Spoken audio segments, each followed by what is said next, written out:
қоғамдық қауіпсіздік қоғаммен серіктестікте қамтамасыз етудің 24-25 жылдарға арналған концепциясын іске асыру жолдары ұсынылды.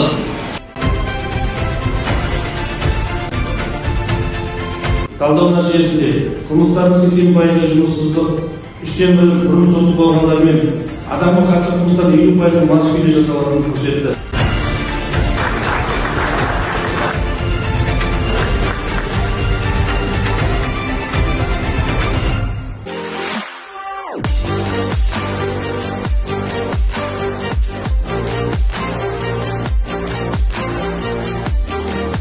Қоғамдық қауіпсіздікті қамтамасыз етудің 8 тәсілді енгізу жөніндегі ведомстволық топ мүшелерінің барлығы бекітілген тізім бойынша аудан қала әкімшілігінде күнделікті жұмыс атқару керек.